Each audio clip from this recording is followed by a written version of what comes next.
Good morning बच्चों। आज हम आपको कार ऊर्जा एवं सामर्थ्य का लेसन समझाने जा रहे हैं। कार क्या होता है? दैनिक जीवन में कार क्या है? जैसे हमने खाना पकाया तो हमने कहा कि हमने कार किया। हम कहीं आटे की चक्की चलाया तो हमने क्या कहा? हमने कार किया। हमने पढ़ा तो भी हम कहते हैं कि हमने क्या क्या कार कहा।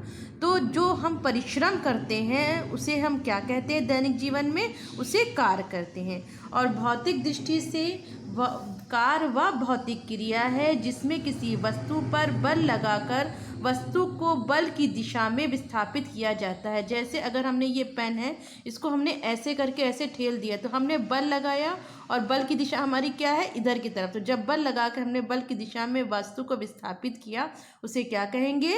कार करेंगे। बल लगाकर किसी वस्तु को बल की दिशा में विस्थापित करने को क्या कहते हैं? कार कहते हैं। तो इसको खूब अच्छी तरीके से समझ लीजिए।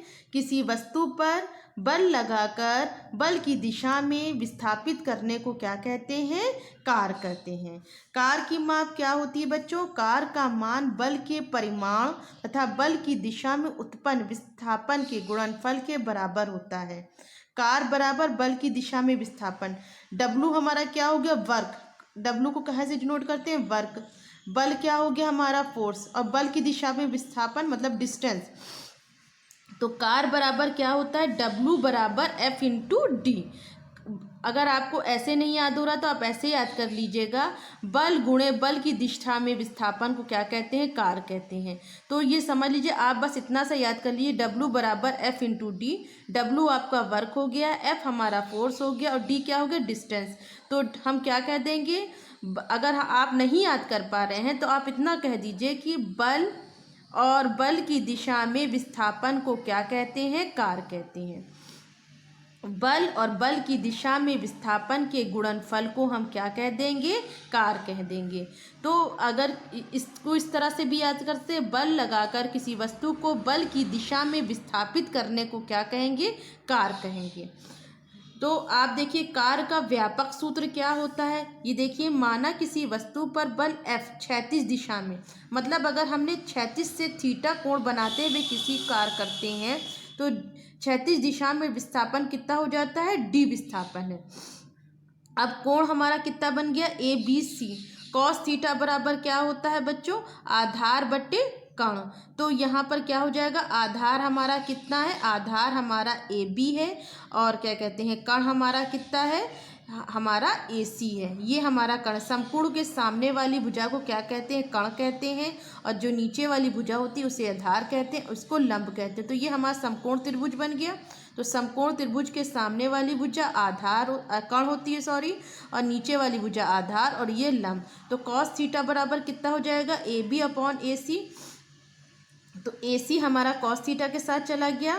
AB बराबर AC कॉस थीटा। AB हमारा कितना है बच्चों? W है और AC हमारा क्या है? F है, कॉस थीटा। तो W बराबर कार का व्यापक सूत्र बच्चों क्या होता है? कार का व्यापक सूत्र होता है W बराबर FD कॉस थीटा। तो अब इसमें विशेष स्थितियां होती हैं। यदि बल विस्थापन की दिशा में हो, जहाँ पर विस्थापन लगा रहे हैं वही बल की दिशा भी वही हो, तो हमारा थीटा क्या हो जाएगा? 0। तो कॉस 0 डिग्री की वैल्यू 1 हो जाएगी। तो W बराबर F इंटू डी। और अगर हमारा क्या है?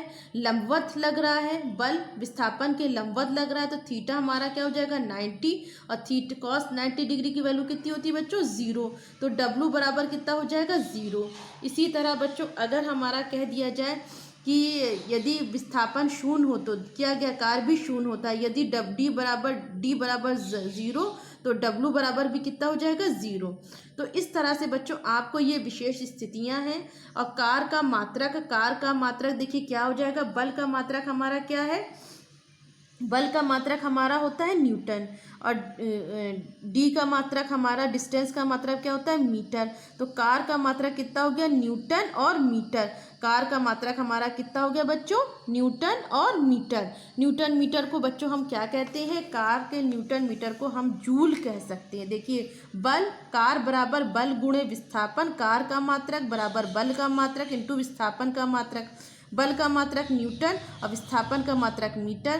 कार का मात्रक न्यूटन मीटर। न्यूटन मीटर को क्या कहते हैं? जूल। MKS पद्धति में कार का मात्रक कितना होता है? जूल।